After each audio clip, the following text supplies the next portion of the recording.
Kalian itu lebih pilih rumah kecil nggak angker atau rumah besar tapi setannya itu banyak banget? Yang suka cerita horor sini kumpul, yang penakut mendingan skip aja. Jadi gue dapat kiriman cerita nih. Katanya pas dia itu kecil, orang tuanya itu beli sebuah rumah yang cukup besar. Punya rumah besar yang menyenangkan, tapi masalahnya di rumah itu setannya banyak banget. Dia dan keluarganya itu dapat gangguan setiap hari.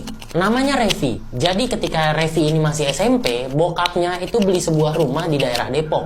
Luasnya itu sekitar 300 meter. Besar kan tuh rumah 300 meter. Tapi masalahnya, dia itu keluarganya cuma 3. Revi dan cuma kedua orang tuanya. Ya walaupun sebenarnya masih ada 2 pekerjanya di situ. Tapi 5 orang di dalam rumah 300 meter, itu kan buset, gede banget. Jadi sepi banget lah kata si Revi.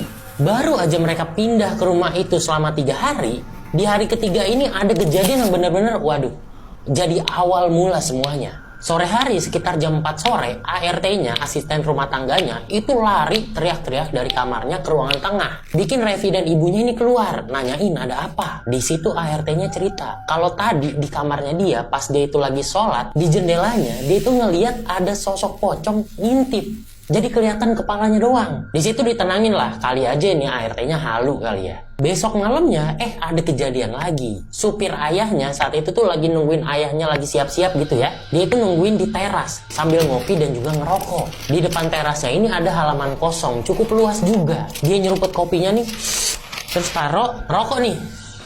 Pas lagi pengen ngopi lagi, lah kok gelasnya hilang? Dia ngelihat ke sekeliling nih, siapa yang ngambil?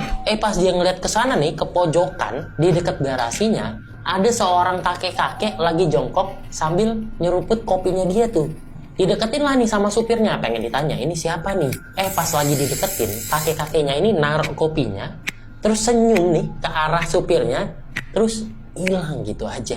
Itu baru orang yang kerja di rumahnya. Nah, beberapa hari kemudian, Revi yang dapat gangguan. Jadi, sekitar jam 9 malam, Revi saat itu lagi tidur-tiduran aja di kamarnya. Pas lagi tidur-tiduran ini, Revi itu ngedenger kayak ada orang lompat-lompat di depan kamarnya dia.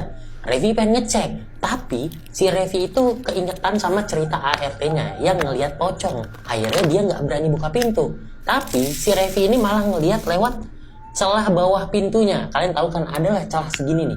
Pas Revi lihat yang lompat-lompat di depan itu kakinya terbungkus kain kafan warna putih, udah kecoklat-coklatan gitu, ada tanah-tanahnya.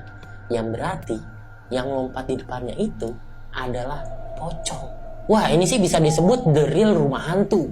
Kata Revi, itu ada aja pasti kejadian setiap harinya. Dan setelah beberapa bulan, ada kejadian yang benar-benar gila banget. Tapi sebelum gue ceritain kejadian gilanya, gue pengen promosi YouTube gue sedikit. Jadi buat yang belum tahu, gue itu punya YouTube. Isinya cerita-cerita horor juga, sama kayak di TikTok ini. Cuma kalau di YouTube itu jauh lebih panjang, lebih detail, dan lebih menyeramkan. So, kalau lu suka dengerin cerita-cerita horor, harus banget mampir ke YouTube gue. Di sana udah banyak banget cerita-cerita horor yang gue upload. Oke, setelah nonton video ini, mampir ke YouTube gue. Lanjut. Jadi beberapa